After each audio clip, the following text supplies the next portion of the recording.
Kebenaran firman Tuhan yang pada hari ini diambil dari kitab Injil Lukas pasal yang ke-10 ayat 38 sampai dengan ayatnya yang ke-42.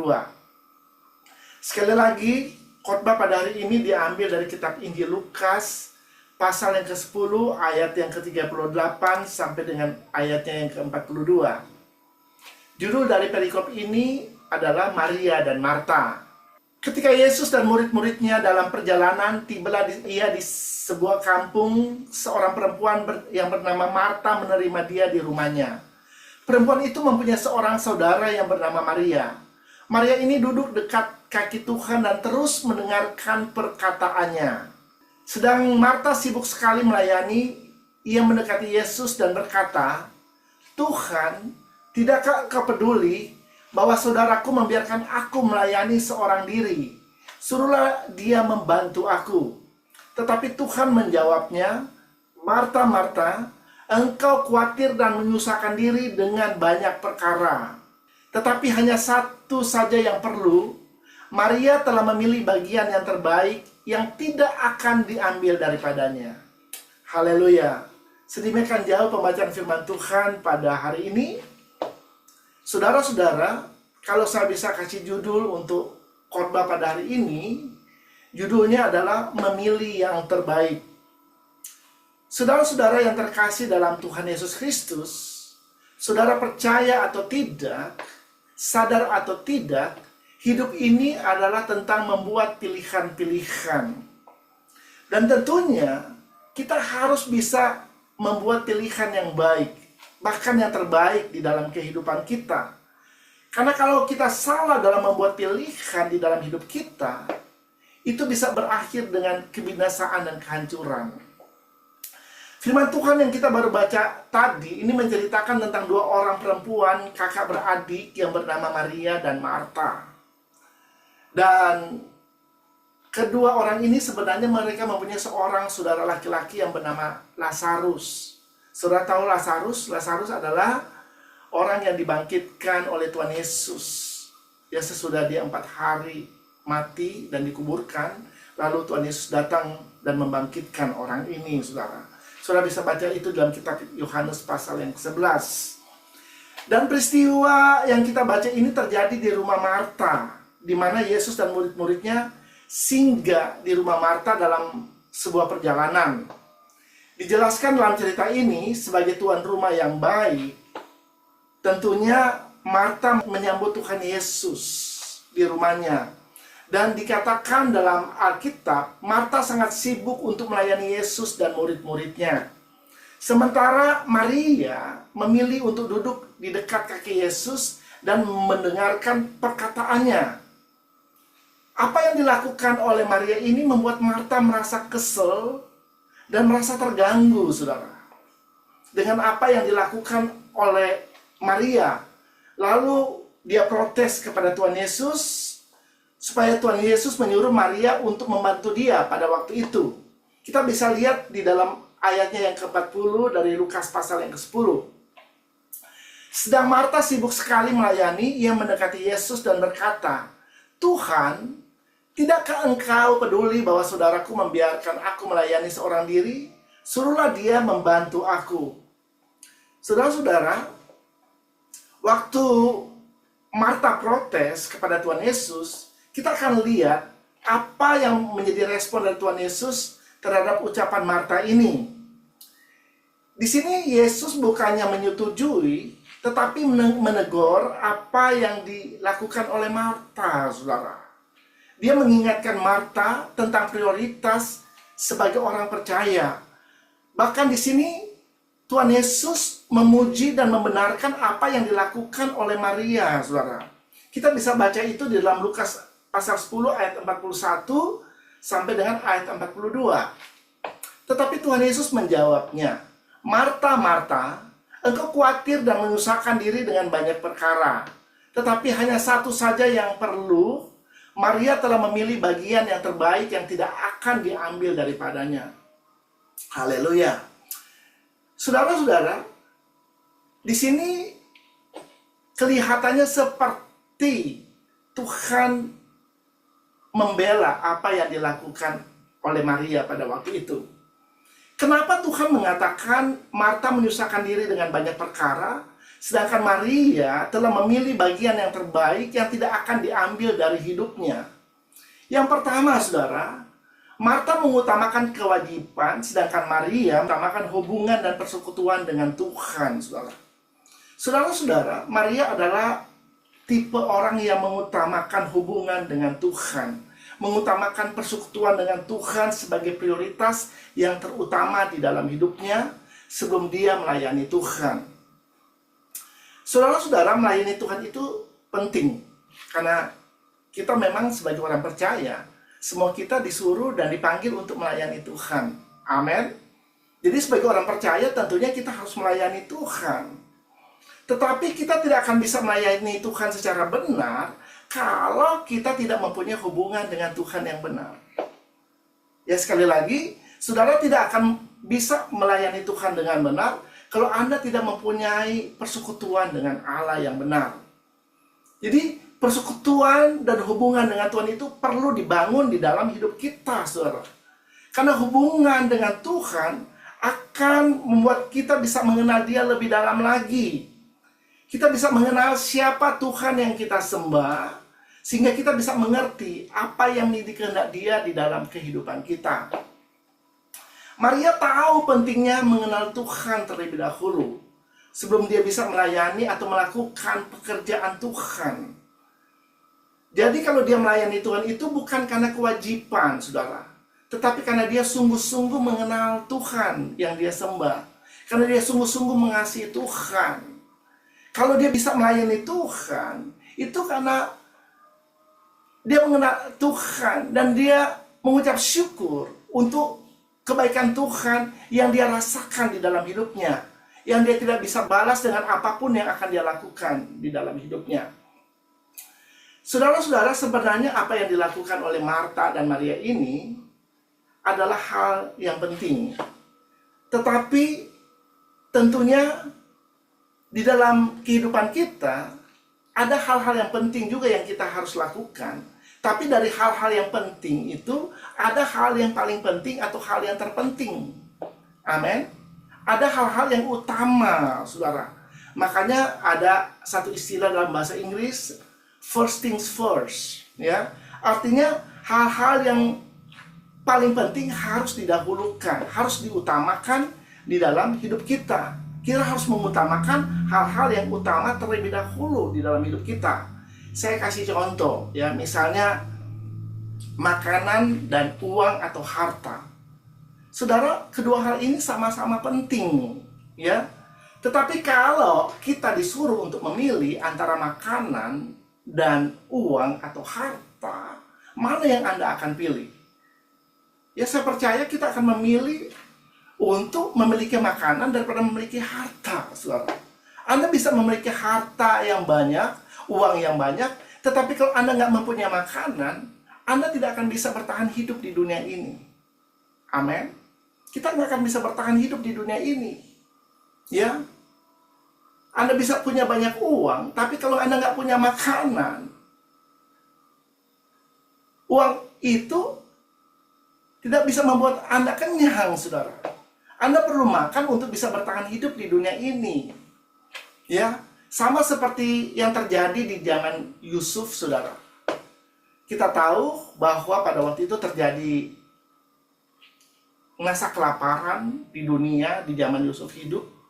Ya, dan Yusuf sudah diberitahukan oleh Tuhan yang melalui mimpi Firaun bahwa akan terjadi masa kelimpahan, ya, sebelum terjadi masa kekeringan. Jadi di masa kelimpahan itu, Yusuf menimbun makanan. Dia menyediakan makanan. Sehingga dia siap ketika terjadi masa kekeringan yang melanda dunia pada waktu itu. Dan benar, sesudah dia memiliki banyak makanan, terjadilah masa kekeringan yang melanda dunia pada waktu itu, saudara. Dan orang-orang dari seluruh dunia datang ke Mesir. Karena mereka tahu di sana ada makanan. Walaupun mereka punya banyak uang, harta, tetapi itu tidak ada gunanya tanpa mereka memiliki makanan. Benar? Dan mereka rela untuk membeli makanan di Mesir dengan harga yang mungkin sangat tinggi. Ya, bahkan orang-orang Mesir sendiri, Mereka rela menjual tanah mereka dan diberikan kepada Firaun untuk mendapatkan makanan, saudara. Sehingga Firaun menjadi sangat kaya pada waktu itu. Ya, karena orang-orang membutuhkan makanan. Jadi kita lihat, Anda bisa mempunyai harta yang banyak, tapi kalau Anda nggak mempunyai makanan, itu tidak ada gunanya. Ya, itu terjadi di zaman Yusuf, saudara. Maria sangat mengerti apa yang terpenting atau apa yang paling penting di dalam hidupnya, yaitu hubungan dan persekutuan dengan Tuhan. A relationship with God is the most important thing in her life. Jadi itu adalah hal yang paling penting di dalam kehidupannya, saudara. Karena hubungan dan persekutuan dengan Tuhan akan menentukan hal-hal yang lain yang di dalam hidupnya. Hubungan dengan Tuhan akan menentukan hubungan dia dengan sesamanya, saudara. Hubungan dengan Tuhan akan menentukan pelayanan dia. Apakah dia bisa melayani Tuhan dengan baik atau tidak, tergantung apakah dia punya hubungan dengan Tuhan atau tidak, saudara. Ya, banyak orang yang begitu bergairah melayani Tuhan.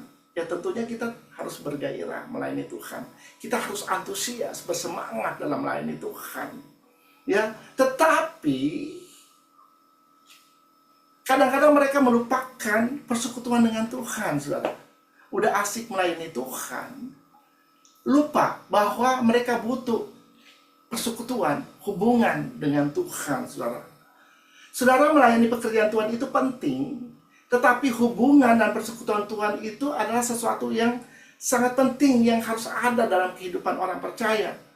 Karena berhasil tidaknya kita melakukan sebuah pelayanan atau berhasil tidaknya kita melakukan pekerjaan Tuhan di dunia ini tergantung apakah kita mempunyai hubungan dengan Tuhan yang baik atau tidak, saudara. Sama seperti kita harus berdoa dulu sebelum kita bekerja, saudara. Bukan sebaliknya, bekerja baru berdoa. Amin, ya. Kita berdoa dulu baru kita melakukan pekerjaan, saudara. Ya, kita harus bersekutu dengan Tuhan terlebih dahulu sehingga Tuhan bisa mengarahkan kita apa yang harus kita kerjakan dan apa yang harus kita lakukan. Sehingga pada waktu kita melakukan sesuatu, kita tidak melakukan kesalahan di dalam hidup kita. Tetapi kalau kita berjalan hanya dengan pikiran kita sendiri, maka Anda bisa melakukan berbagai macam kesalahan di dalam hidupmu yang nantinya akan engkau sesali. Jadi di sini memang Maria sudah memilih yang terbaik di dalam hidupnya. Kita kembali ke Lukas 10 ayat 38 sampai 39. Coba kita lihat sekali lagi. Ketika Yesus dan murid-muridnya dalam perjalanan, tibalah ia di sebuah kampung. Seorang perempuan yang bernama Marta menerima dia di rumahnya. Perempuan itu mempunyai seorang saudara yang bernama Maria. Maria duduk dekat kaki Tuhan dan terus-menerus mendengarkan perkataannya. Jadi dalam perjalanan, dikatakan dalam firman Tuhan ini, Yesus dan murid-muridnya akhirnya sampai di sebuah desa dan di sana mereka singgah di rumah Marta dan Marta menyambut Yesus dan murid-muridnya. Ya tadi saya dikatakan juga dalam ayat firman Tuhan ini, Marta ini mempunyai seorang saudara yang bernama Maria dan dikatakan sejak Yesus datang ke rumah mereka, Maria ini memilih untuk duduk di kaki Yesus dan terus-menerus mendengarkan perkataan Tuhan Yesus. Saudara-saudara, seharusnya kehidupan kita harus seperti ini. Ya, pada waktu Tuhan masuk, ada dalam hidup kita, kita harus menyediakan waktu-waktu untuk bersekutu dengan Dia. Kita harus mempunyai waktu-waktu untuk berhubungan dengan Dia, saudara. Amin. Ya, kita harus mempunyai waktu-waktu untuk berkomunikasi, berbicara, mendengarkan ketika Dia berbicara dalam hidup kita, saudara. Sangat penting untuk mendengarkan Tuhan berbicara dalam hidup kita. Kita harus menyediakan waktu-waktu untuk bersekutu dengan Dia. Baik dengan mendengarkan firman-Nya maupun dengan waktu kita berdoa kepada Tuhan. Ya, yang paling gampang untuk mendengarkan suara Tuhan adalah dengan membaca firman Tuhan atau merenungkan firman Tuhan. Ya, ada banyak cara Tuhan bisa berbicara dalam hidup kita. Salah satunya adalah mendengarkan melalui firman Tuhan. Dia berbicara dalam hidup kita. Ya, ini sangat penting, saudara. Kita mendengar Tuhan berbicara dalam hidup kita, sehingga kita bisa mendengar apa yang menjadi kehendak Dia dalam hidup kita. Kita bisa mendengar apa yang Dia mau kita lakukan dalam hidup kita. Jadi kita nggak berjalan dengan pemikiran kita sendiri, dengan kekuatan diri kita sendiri. Tapi kita berjalan berdasarkan order dari Tuhan. Kita mau kemana? Mau ke kiri atau ke kanan? Terus? Atau diam di tempat? Kita harus mendengarkan Tuhan berbicara dalam hidup kita. Dia adalah Tuhan. Dia adalah Master, Kurios. Ya. Kurios artinya penguasa tunggal dalam hidup kita. Dan kita ini adalah hambanya. Hamba. Doulos. Ya. Seorang hamba tidak akan melakukan sesuatu tanpa diperintahkan oleh Tuhan. Amin. Nah, kita ini adalah hamba-hamba Tuhan yang harus melakukan apa yang Tuhan perintahkan di dalam hidup kita, saudara. Ya, kita tidak bertindak sendiri, ya, tidak bertindak semau kita, tetapi apa yang Tuhan perintahkan itu yang kita lakukan. Dan ini hanya bisa terjadi pada waktu Anda dan saya mempunyai persekutuan dengan Tuhan. Amin, kita mempunyai hubungan dengan Tuhan. Kalau kita lihat dari firman Tuhan ini, kita lihat bahwa Marta, walaupun Tuhan Yesus ada di rumah dia sama sekali tidak mempunyai waktu untuk mendengarkan Yesus berbicara. Benar nggak? Padahal Yesus udah datang ke rumah dia, udah ada di sana, saudara.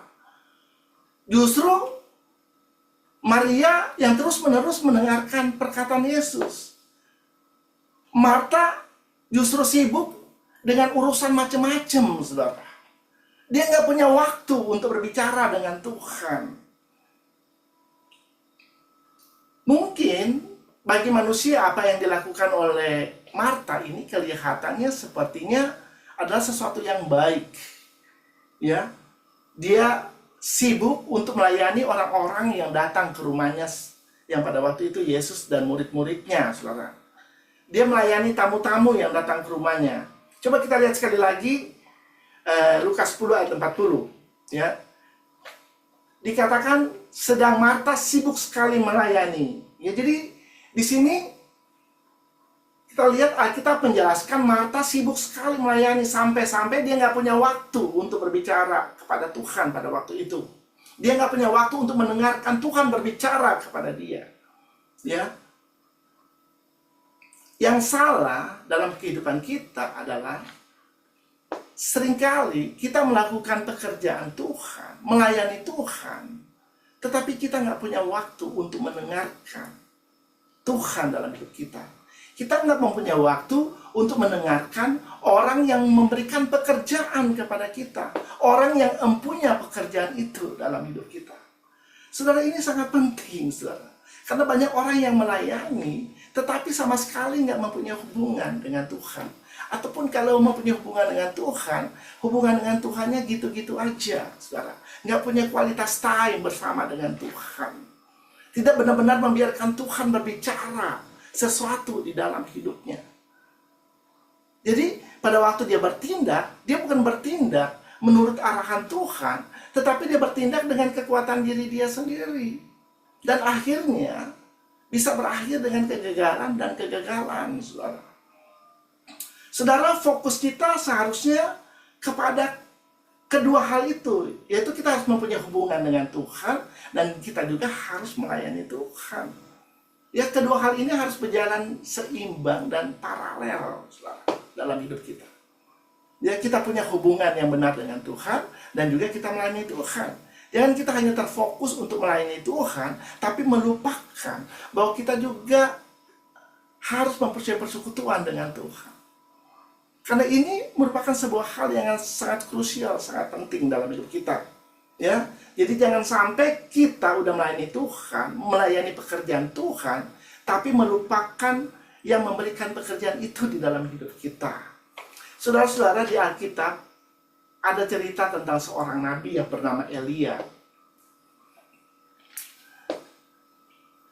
Kalau istilah yang saya pakai, Elia ini melayani itu adalah battlegroundnya Elia, tempat dia melayani, ya, tempat dia melakukan pekerjaan Allah, apa yang Tuhan perintahkan di dalam hidupnya. Sedangkan hubungan dan persekutuan dengan Tuhan itu adalah holy ground. tempat, ya, holy ground atau tempat kudus, di mana dia ada bersama dengan Tuhan, mendengar ketika Tuhan berbicara kepada dia. Ya, itu adalah holy ground, ya. Dan Elia ini terlalu lama berada di battleground, saudara. Terlalu lama berada di medan pertempuran, saudara.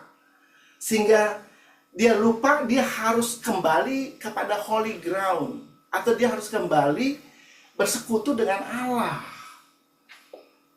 Ya, di battleground itu, kalau Anda membaca tentang Elia, dia begitu luar biasa dipakai oleh Tuhan. Dia mengalahkan ratusan Nabi Baal yang menentang Tuhan pada waktu itu. Tuhan memakai dia sebagai alatnya untuk melawan Nabi-Nabi Baal pada waktu itu. Ya.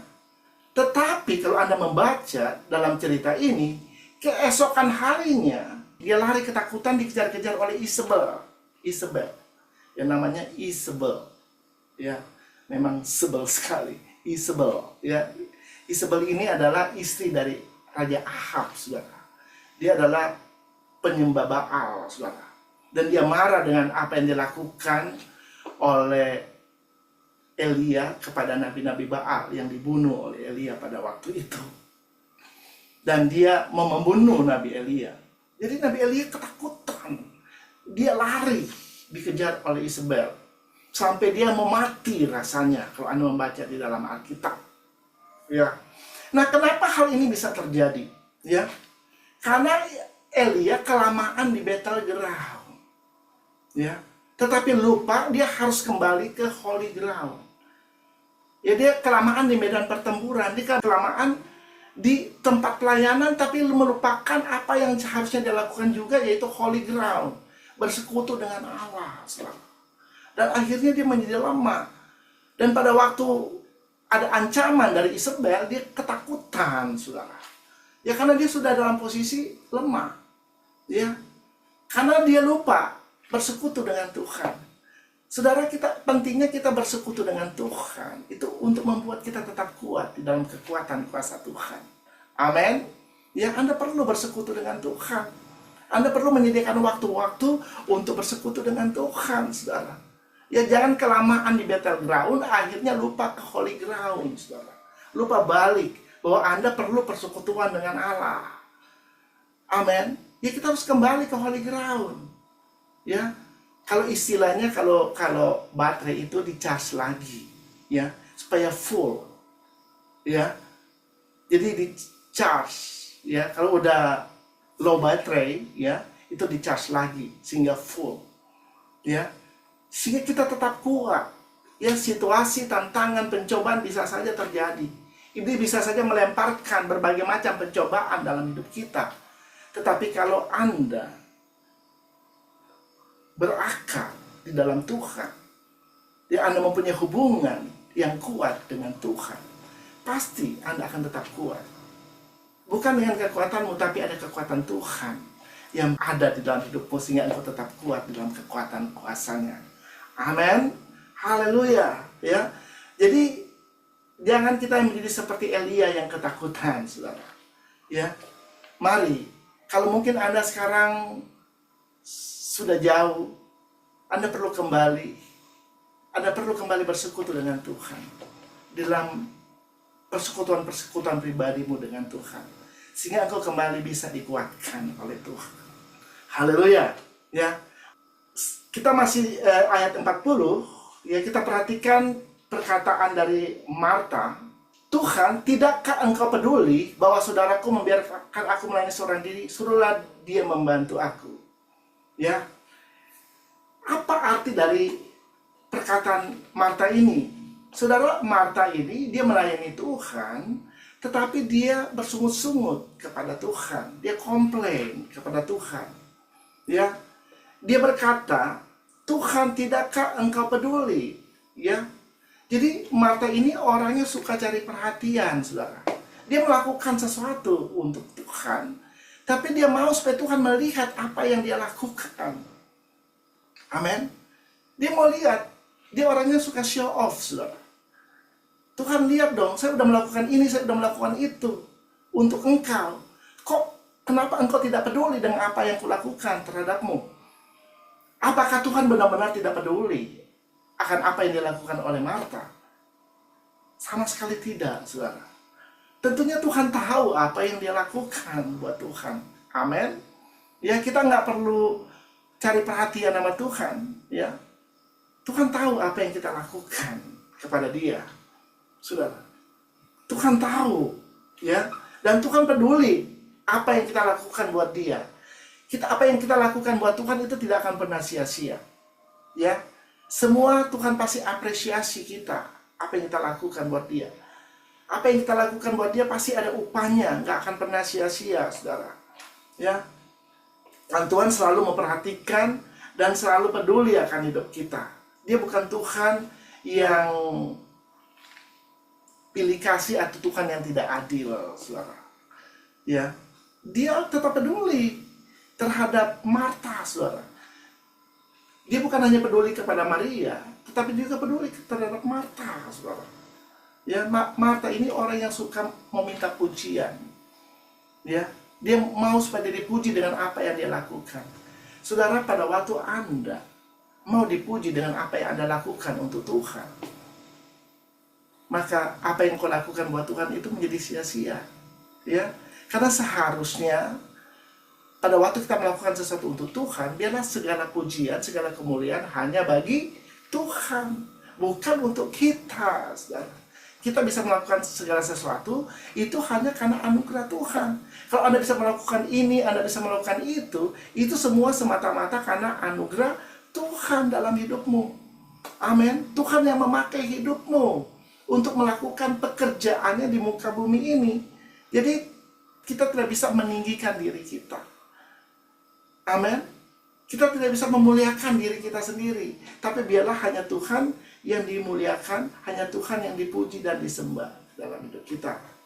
Dan yang lebih parah lagi, kalau Anda lihat dalam ayat ini, Marta berkata, suruhlah dia membantu aku. Suruhlah dia membantu aku. Jadi dengan kata lain, bukan Tuhan yang memberikan perintah kepada Marta, tetapi Marta yang memberi perintah kepada Tuhan Yesus. Ini udah kebalik, saudara. Ya, bukannya Tuhan menjadi tuan dia, Tuhan tuh menjadi hambanya dia. Dia suruh Tuhan. Ya, dia bilang, suruhlah Maria membantu aku, membantu dia, saudara. Saudara, jangan sampai hal ini terjadi dalam hidup kita. Ya, kita harus sadar bahwa kita ini hanyalah hamba. Amin. Saudara dan saya, kita adalah hamba. Kalau kita bisa dipakai oleh Tuhan untuk melakukan pekerjaan Tuhan di muka bumi ini, itu semata-mata karena Tuhan baik buat hidup kita. Karena Tuhan mau memakai hidup kita. Kalau kita dipakai oleh Tuhan, itu puji Tuhan.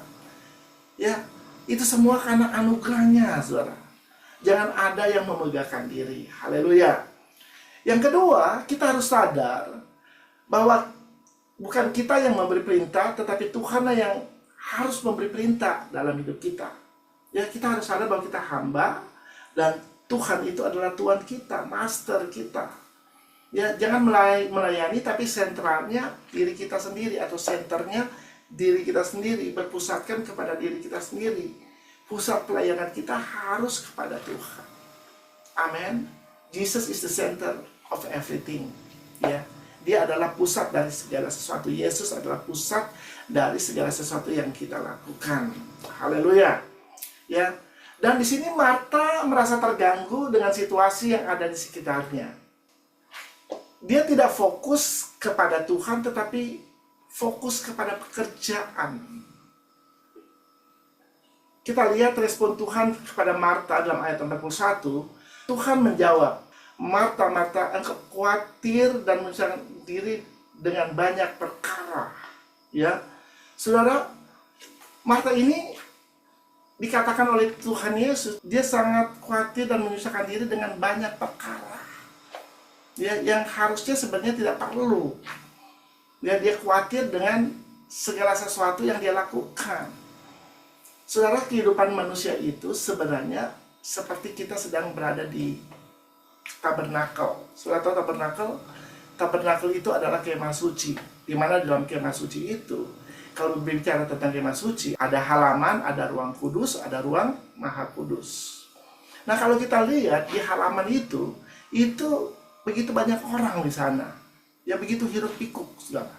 Ya orang-orang membawa korban untuk dipersembahkan kepada Tuhan, membawa binatang-binatang untuk dipersembahkan kepada Tuhan. Ada ramai sekali kalau di halaman. Tetapi ketika Anda masuk ke ruang kudus, itu semakin sedikit orang, hanya imam-imam yang ada di sana. Dan ketika Anda masuk ke ruang maha kudus, hanya ada satu orang di sana yang bisa masuk, yaitu imam besar. Itu pun masuknya setahun sekali. Dia akan masuk ke ruang maha kudus untuk membawa dosa seluruh umat Israel pada waktu itu, untuk memperdamaikan dengan Allah. Ya, jadi seharusnya kehidupan kita, ya, seramai apapun, jangan sampai itu mengganggu kehidupan kita. Situasi dan keadaan yang terjadi di sekitar kita, jangan itu mengganggu damai sejahtera yang ada dalam hidup kita. Nah, Marta ini membiarkan situasi yang ada di sekeliling dia mengganggu dia, saudara. Ya, seharusnya situasi boleh kelihatannya sepertinya tidak menentu. Situasi kelihatannya sepertinya buruk. Tetapi itu jangan sampai mengganggu damai sejahtera yang ada di dalam hidupmu. Ya, makanya Anda perlu persekutuan dengan Allah. Ya. Imam besar itu, dia akan masuk ke ruang maha kudus, di mana dia bersekutu dengan Allah seorang diri di sana. Di sana suasananya sangat tenang di ruang maha kudus itu, ya, di mana kita hanya berdoaan dengan Tuhan. Amin. Ya, kita mau mendengar dia berbicara kepada kita. Kita mau berkomunikasi dengan dia. Anda bisa mencurahkan isi hatimu kepada Tuhan di sana. Ya, di mana hanya ada saudara dan Tuhan di sana. Amin. Ya. Walaupun di luar sana bisa ramai banget, tapi ketika Anda masuk ke ruang maha kudusnya Tuhan, di sana ada ketenangan.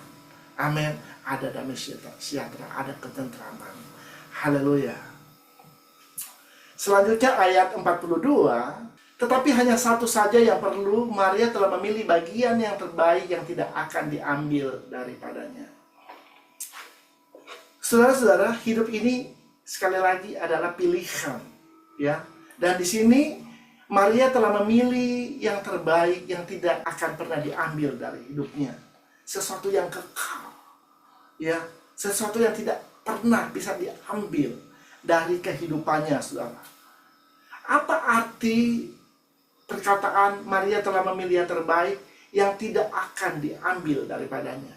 Arti dari perkataan ini yang pertama adalah pengalaman dan pengenalan akan Tuhan yang diperoleh oleh Maria itu sifatnya kekal, yang tidak akan pernah hilang begitu saja dari hidupnya. Ya, jadi bukan seperti hal-hal duniawi, saudara, yang misalnya makanan, pekerjaan, harta benda. Itu semua bisa hilang dari hidupmu.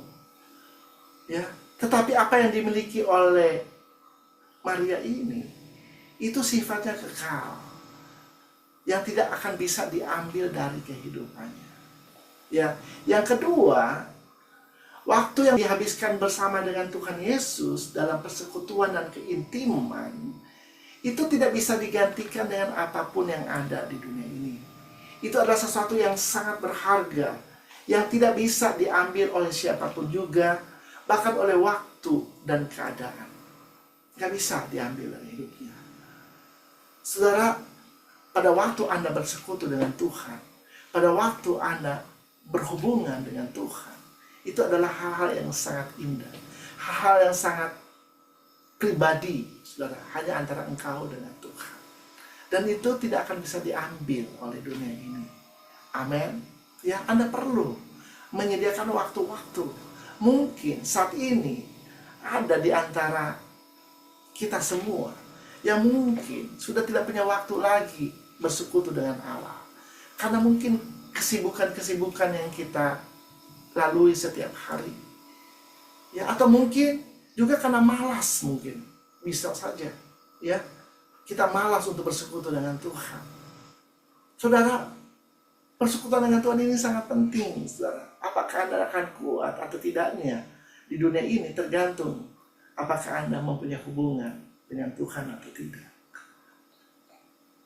Jadi perlu kita menyediakan waktu-waktu untuk bersekutu dengan Tuhan, berhubungan dengan Tuhan. Sama seperti yang dilakukan oleh Maria. Ya, dia menyediakan waktu untuk terus-menerus mendengarkan perkataan Tuhan Yesus. Karena perkataan Tuhan Yesus itu sangat penting di dalam hidupnya. Karena kita bukan hidup dengan perkataan dari dunia ini, tetapi kita hidup dari perkataan Tuhan Yesus. Haleluya. Saudara-saudara, saya tidak akan memperpanjang khotbah pada hari ini. Mari kita udah belajar dari kehidupan Marta dan Maria, di mana Maria memilih yang terbaik di dalam hidupnya, yang tidak akan pernah diambil dari hidupnya, yaitu pilihan untuk senantiasa bersekutu dengan Tuhan, mempunyai hubungan yang intim dengan Tuhan. Mari kita juga, pada waktu kita diperhadapkan dengan pilihan-pilihan yang kita harus ambil dalam hidup kita, mari saudara, kita mau memilih yang terbaik. Ya, yang terbaik. Kita mau memilih sesuatu yang menyenangkan hati Tuhan, sesuatu yang menyukakan hati Tuhan. Kita memprioritaskan Tuhan sebagai hal yang paling utama di dalam hidup kita, melebihi segala sesuatu yang ada di dalam dunia ini. Amin.